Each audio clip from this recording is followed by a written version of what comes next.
Mister Zakir, প্রশ্নটা করেছে আমার এক অমুসলিম বন্ধু। সে আমাকে বলে যে মুসলমানদের মধ্যেই বিভ্রান্তি আছে।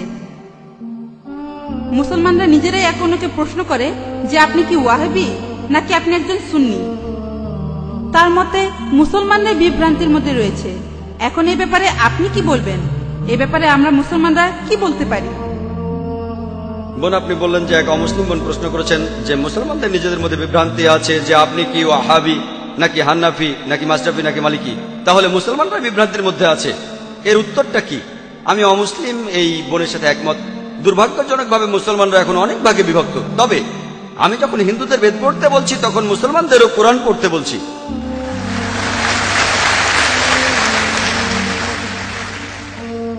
আল্লাহ পবিত্র কোরআনে বলেছেন, সূরা আল ইমরানের 103 নম্বর আয়াতে আল্লাহ তাআলা বলেছেন, ওয়াতাসিমু বিহাবলিল্লাহি জামিআন ওয়া লা তাফাররাকু।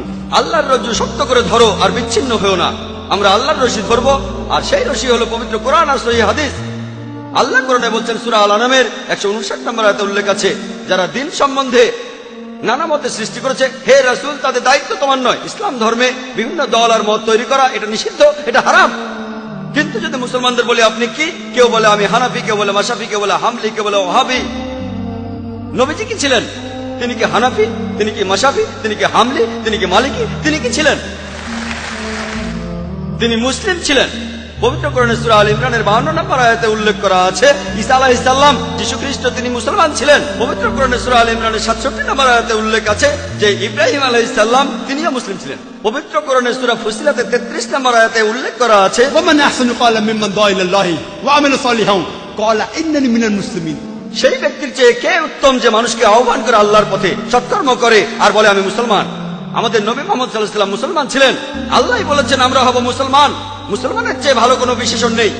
আর চারজন বিখ্যাত ইমামের সবাই, ইমাম আবু হানিফা, ইমাম মাশরাফি, ইমাম আহমদ ইবনে হাম্বল, ইমাম মালিক, আল্লাহ সবাইকে শান্তিতে রাখুন, তারা বিখ্যাত পণ্ডিত। আমি তাদের সবাইকে শ্রদ্ধা করি, পছন্দ করি। তারা বিখ্যাত পণ্ডিত।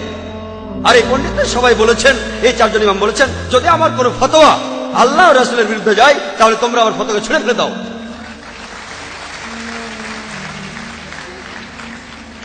যদি ভালো করে দেখেন, এই যে ইমাম যারা ছিলেন তারা মুসলমানদের বিভক্ত করতে চাননি। তারা চেয়েছিলেন মানুষ যেন মূল ধর্মগ্রন্থগুলো পড়ে, কোরআন আর সহিহ হাদিস। তাই আমাদের এখন যা করতে হবে, আমি জানি যে লোকজন বলে একটা হাদিসে আছে মুসলিমরা 73টি ভাগে বিভক্ত হবে। এটা আছে তিরমিজিতে, সহিহ হাদিস 171 নম্বর হাদিস। নবীজি বলেছেন ভবিষ্যতে 73টি ভাগ তৈরি হবে। ভাগ করা উচিত সেটা বলেননি। নবীজি জানতেন যে আল্লাহ এই কাজটাকে নিষিদ্ধ করেছেন।